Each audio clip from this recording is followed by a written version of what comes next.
ଗୋଟିଏ କଥା ମନେ ରଖିବ, ସବୁଠାରୁ ବେଶୀ ଅପମାନ ସେହି ଲୋକମାନଙ୍କ ଠାରୁ ମିଳେ ଯେଉଁମାନଙ୍କୁ ଆମେ ପସନ୍ଦ କରିଥାଉ। ତୁମେ ହୃଦୟରୁ ଯେତେ ସଫା ହୁଅ ନା କାହିଁକି, ଦେଖିବ ବୁଦ୍ଧିମାନ ଲୋକମାନଙ୍କ ଠାରେ ହାରିଯିବ। କାହା ପାଇଁ କାନ୍ଦିବାର ଲାଭ କ'ଣ? ଯିଏ ତୁମର ପ୍ରେମ ବୁଝିପାରୁନାହିଁ ସେ ତୁମର ବେଦନା କ'ଣ ବୁଝିବ?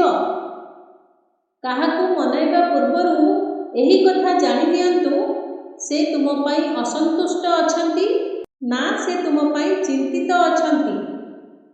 ବାରମ୍ବାର ଅପମାନ ମିଳିବା ସତ୍ତ୍ୱେ ଯଦି କେହି ଲୋକ ତୁମ ସହ ଯୋଡ଼ି ହୋଇ ରହୁଛନ୍ତି, ତେବେ ବୁଝି ନିଅନ୍ତୁ ସେ ନିର୍ଲଜ ନୁହେଁ, ସେ ତୁମକୁ ନିଜ ଆତ୍ମସମ୍ମାନ ଠାରୁ ବେଶୀ ଭଲ ପାଆନ୍ତି। ଯେତେବେଳେ କାହାର ଦୋମୁହାଁ ଚେହେରା ସାମ୍ନାକୁ ଆସେ, ସତ କହିବି ତା ଉପରେ ନୁହେଁ ନିଜ ଉପରେ କ୍ରୋଧ ଆସେ।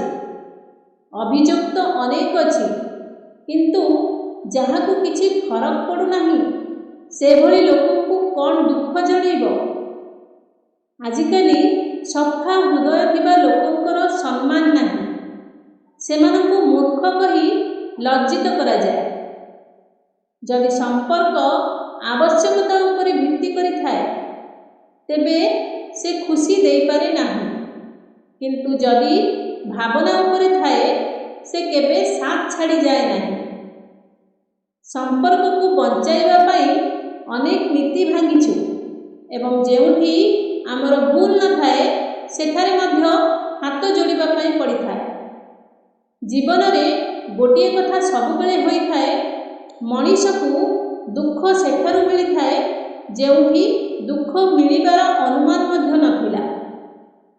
ଜୀବନରେ ପରିଚୟ ବଡ଼ ଲୋକଙ୍କ ଠାରୁ ନୁହେଁ, କେବଳ ସହଯୋଗ କରିବା ଲୋକଙ୍କ ଠାରୁ ମିଳିଥାଏ।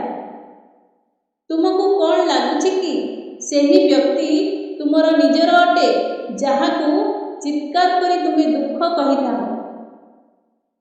କାହା ସହିତ କାନ୍ଦିବାଠୁ ଭଲ କାହା ସହିତ ମିଶି ହସିବା ଜୀବନରେ ଖୁସି ଅନୁଭବ ହୋଇଥାଏ। ମଣିଷ ତାରାକୁ ସେତେବେଳେ ଦେଖେ ଯେତେବେଳେ ତାର ଭୂମିରୁ କିଛି ହଜିଯାଇଥାଏ। ଲୋକଙ୍କ ଉପରେ ବିରକ୍ତି ହେବା ବନ୍ଦ କର। ଯେଉଁମାନେ ତୁମକୁ ବୁଝୁନାହାନ୍ତି ସେମାନଙ୍କୁ ଅଣଦେଖା କରିବାକୁ ଚେଷ୍ଟା କର। ବେଳେବେଳେ ଜୀବନରେ କିଛି ଲୋକ ବିଷ ଦେବା ପାଇଁ ମଧ୍ୟ ସକ୍ଷମ ହୁଅନ୍ତି ନାହିଁ, କିନ୍ତୁ ଆମେ ତାଙ୍କୁ ନିଜ ଜୀବନର ସମସ୍ତ ରହସ୍ୟ ଦେଇ ଦେଉଛୁ। ସମ୍ପର୍କର ଦୁରୁପଯୋଗ କେବେ କରନ୍ତୁ ନାହିଁ। ସମ୍ପର୍କ ଆସିବେ, ବଢ଼ିବେ, କିନ୍ତୁ ଭଲ ଲୋକ ଆଉ କେବେ ମିଳିବେ ନାହିଁ। ଭଲ ଲାଗିବା ଏବଂ ଭଲ ହେବା ମଧ୍ୟରେ ବଡ଼ ତଫାତ୍ ଥାଏ।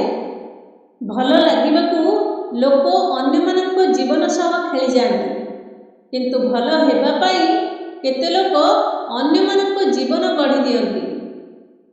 ତୁମେ ସମସ୍ତଙ୍କୁ ଯେତେ ନିଜର କରିବାକୁ ଚେଷ୍ଟା କର, କିନ୍ତୁ ଏହି କଥା ମନେ ରଖ, ବିଳମ୍ବ ହେଲେ ମଧ୍ୟ ଲୋକ ବଦଳି ଯାଆନ୍ତି ଏବଂ ଛାଡ଼ି ଚାଲିଯାଆନ୍ତି। ଲୋକମାନେ ଆମକୁ ସେତେବେଳେ ମନେ ପକାନ୍ତି ଯେତେବେଳେ ସେମାନେ ଏକା ହୋଇଯାଆନ୍ତି, ଆମେ ଏକା ଥିବା ବେଳେ ନୁହେଁ। କେବେ କେବେ ଆପଣାର ଲୋକମାନଙ୍କ ଠାରୁ ଏମିତି ଦୁଃଖ ମିଳେ ଯେଉଁଠି ଆଖିରେ ଅଶ୍ରୁ ଥାଏ କିନ୍ତୁ କାନ୍ଦି ହୁଏ ନାହିଁ। କାହାକୁ ଏତେ ଅଧିକାର ଦିଅ ନାହିଁ ଯେ ଯାହା ତୁମକୁ ଦୁଃଖ ଦେଇପାରେ, ଏବଂ କାହାକୁ ଏତେ ଅଧିକ ସମୟ ମଧ୍ୟ ଦିଅ ନାହିଁ ଯେ ଯାହା ତାଙ୍କୁ ଗର୍ବିତ କରିଦେବ। ସବୁ କୁହନ୍ତି ଆହୁରି ଶୁଣାଅ, କିନ୍ତୁ ଯେତେବେଳେ ତୁମେ କହିବା ଆରମ୍ଭ କରିବ ସେମାନେ କ୍ରୋଧିତ ହୋଇଯାଆନ୍ତି। ଯେଉଁ ସମ୍ପର୍କରେ ପ୍ରତି ମୁହୂର୍ତ୍ତରେ ଯନ୍ତ୍ରଣା ଥାଏ ସେଠାରେ ରହିବା ଠାରୁ ବାହାରିଯିବା ବହୁତ ଭଲ ଅଟେ। କେହି ଯଦି ତୁମକୁ ଦୂରେଇ ଦିଏ, ଖୁସିରେ ଜୀବନ ବଞ୍ଚିବା ଶିଖ, କାରଣ ପ୍ରେମର ଦୁନିଆରେ ବାଧ୍ୟତା ହୋଇନଥାଏ। ଅର୍ଜନ କର କିମ୍ବା ଛାଡ଼ିଦିଅ, କିନ୍ତୁ ନିଜ ଲାଭ ପାଇଁ କାହାର ଅସ୍ତିତ୍ୱକୁ ବ୍ୟବହାର କର ନାହିଁ। କ୍ଷମା ଚାହେଁ ଏ ହୃଦୟ ଠାରୁ, ତୁମକୁ ସେମାନଙ୍କ ହାତରେ ଦେଇଦେଲି ଯେଉଁମାନେ ତୁମ ମୂଲ୍ୟ ବୁଝିଲେ ନାହିଁ। ବୟସ କେତେ ହେଉଥାଉ ନା କାହିଁକି, କିନ୍ତୁ ଜୀବନ ପ୍ରତିଦିନ କିଛି ନା କିଛି ନୂଆ ଶିଖାଏ।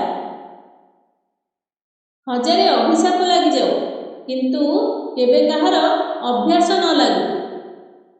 ଲୋକ ତିଆରି କରନ୍ତି ଓ ଆମେ ତିଆରି ହେଉ, କେବେ ମଜାକ ଭାବେ, କେବେ ଉପହାସ ଭାବେ। ପ୍ରତ୍ୟେକ କଥା ହୃଦୟରେ ନେଲେ ଆପଣ ଖୁସି ହେବେନି। ସେଥିପାଇଁ ଯେଉଁମାନେ ଯେପରି ସେମାନଙ୍କ ସହିତ ସେଭଳି ବ୍ୟବହାର ଦେଖାଇବା ଉଚିତ।